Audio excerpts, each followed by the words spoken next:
আসসালামু আলাইকুম। সবাই কেমন আছেন? আশা করি আল্লাহর অশেষ রহমতে সবাই অনেক ভালো আছেন।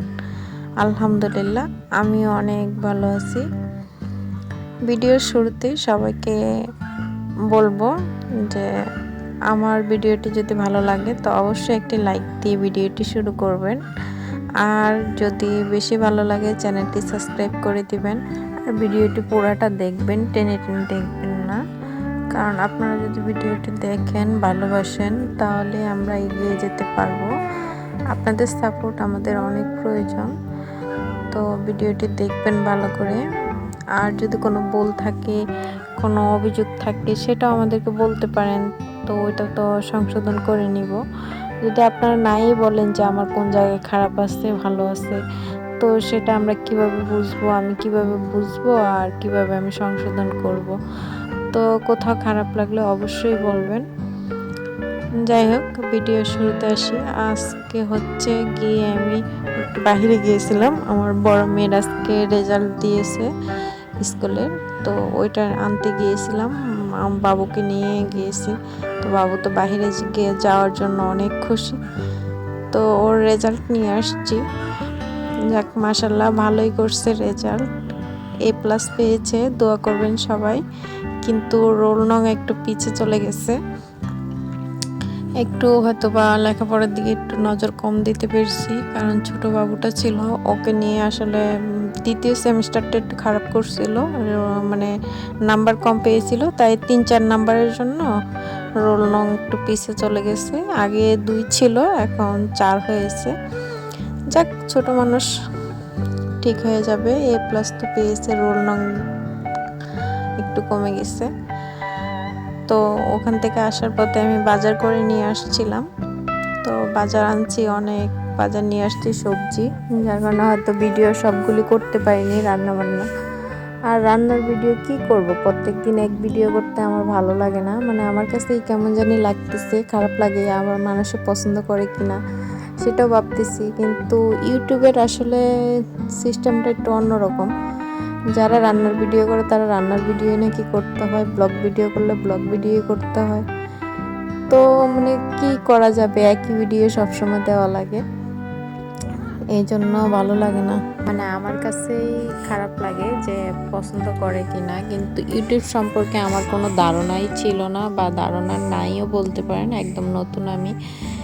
তো এখন এই জন্য আর কি, মানে একটু খারাপ লাগতেছে যে আমি একই ভিডিও যদি প্রত্যেক দিন করি তাহলে মানুষ পছন্দ করবে কিনা। কিন্তু সিস্টেমটা এরকম যে একই ভিডিও আমাকে প্রত্যেক দিন দিতে হবে, তাই রান্নাবান্নার ভিডিওগুলো না চাইলেও প্রত্যেক দিন করতে হয়। কারণ রান্না তো সবাই করে কম বেশ ভালো, সবাই রান্না করে, হয়তো এক একজনের রান্নার ধরন এক এক রকম, আমারটা একরকম, অন্যেরটা আরেক রকম, এই আর কি। তো এখানে আমি যে সবজি রান্না করতেছি, আর লাল শাক আনছিলাম 3 আটি। তো 3 আটিতে একসাথে রান্না করব না, তো অর্ধেক রান্না করছি আর অর্ধেক রেখে দিয়েছি। আসলে একটু বেশি করে আনলে দামটাও একটু কম পাওয়া যায়, আর একদিন আনি 2 দিন খাওয়া যায়, 2টা তরকারি করা যায়। এই জন্য আর কি একটু বেশি করে নিয়ে আসি। আসলে মেয়েরাই পারে একটু হিসাব করে চলতে। আমি রান্না বান্না শেষ করে ফেলছি। আজকে সব ভিডিও তো করি নাই, বললামই, যেহেতু আজকে তাড়াহুড়ো করে রান্না করা হয়েছে। আর একদম দুপুর হয়ে গেছিল রান্নাটা করতে করতে, 2:30 বেজে গেছিল আমার।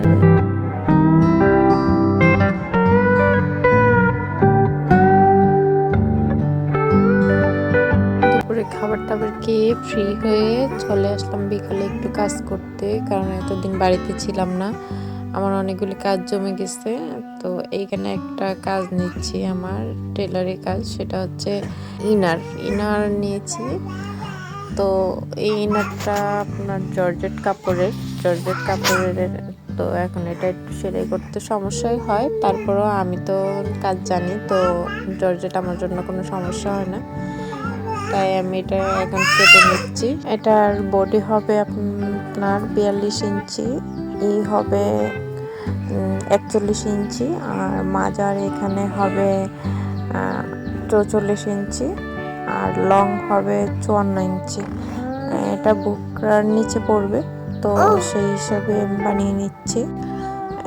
আর এটার হাতা হবে না, এটা শুধু হাতা ছাড়াই হবে, শুধু বডিটা হবে। আপুরা, আমি যে ইনারটা বানিয়েতেছি সে ইনারটা তো জর্জেট কাপড়ের। এটা শহরে কত টাকা মজুরি হবে আপনারা একটু আমাকে জানাবেন, কারণ আমি জানি আমার যে ফ্রেন্ডরা আছে তারা অনেকেই শহরে থাকেন, ঢাকায় থাকেন, সিলেট থাকেন।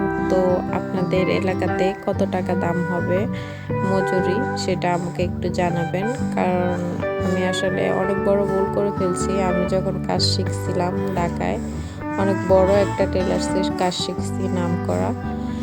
তো ওখানে আমাকে, যার কাছে আমি কাজ শিখছি, উনি এক ভদ্রলোক, অনেক ভালো এক লোক। তো উনি আমাকে অফার দিয়েছিল যে আমি ওনার দোকানটাতে জয়েন করি, ওনার দোকানে আমি থাকি, কাজ করি। ওনার আসলে কাজ করতে ভালো লাগতো না, উনি একলা ছিল। ওনার কাছে কাজ 2 বছর 3 বছরের পুরাতন অর্ডারের মাল ছিল, থাকতো সব সময়। তারপরে ওনার কাছে মানুষে কেন জানি না কাজ দিয়ে যেত। আমি খুব অবাক হইতাম যে উনি 2 বছর 3 বছরের পুরাতন জামা কাপড় এখনো ডেলিভারি দিচ্ছে না, তো তারপরে কেন ওনার কাছে কাপড় দিতে আসে, কাপড় অর্ডার দেয়। তো কিন্তু আসলে সত্য কথা বলতে কি, ওনার কাজ অনেক ভালো ছিল, ওনার ফিনিশিং, ওনার কাজের মানে ধরনটা অনেক সুন্দর ছিল, যার কারণে মানুষের 2-4 মাস, 6 মাস, 1 বছর লেট হলেও ওনার কাছ থেকেই কাপড়গুলি বানিয়ে নিত। আর ওনার কাপড়ের মজুরিটাও একটু কম নিত অন্য টেলার্সের তুলনাতে। উনি যদি মানুষের 300 টাকা একটা ব্লাউজ সেলাই করতো, নর্মাল ব্লাউজ, তো উনি এটা 250 টাকা নিত। তারপর উনি নিজে কাজ করতো না, কারিগর দিয়ে কাজ করাতো, উনি শুধু কাটিংটা করে দিত। তারপর উনি একটু মানে কাজে একটু অলস ছিল, দোকানে এক টাইম খুলতো এক টাইম খুলতো না, মানে এরকম ছিল আর কি। তো উনি আমাকে বলছিল আমি যদি ওনার দোকানে কাজ করি, আমার কাজের দেখে, স্পিড দেখে, তাহলে বলছিল যে আপনি আমার কাছে থাকেন, আমার এখানে এই কাজটা করেন। কিন্তু আমি আসলে কাজটা করি নাই, আমি বাড়িতে চলে আসছি ঢাকা থেকে। তো এটা আমার ভুলই ছিল বলতে পারেন। আজ যদি ঢাকায় কাজ করতাম, গ্রামে তো আর শহরের মজুরিটা পাওয়া যাবে না। কিন্তু যাই হোক, আল্লাহ যা করে ভালোর জন্যই করে। ভুল হয়ে গেছে তো আর কি করবো, আসলে ভুল করেই তো মানুষ শিখতে পারে। আর যে জামাটা দেখতেছেন আমি সেলাই করতেছি, এটা আসলে কেনা হয়েছিল রেডিমেড, কিন্তু এটাতে শর্ট হয়। এটা আমার ননদের জামা, তো লেস আর লেস কিনে নিয়ে আসছে 2 পদের কালার মিলিয়ে। তো এনে বললো যে এটা একটু সেলাই করে দেওয়ার জন্য। এখন দেখুন কি সুন্দর হয়েছে, লং হয়ে গেছে একদম জামাটা। ভিডিওটি আজকের এই পর্যন্ত। ভালো থাকবেন, সুস্থ থাকবেন, আল্লাহ হাফেজ।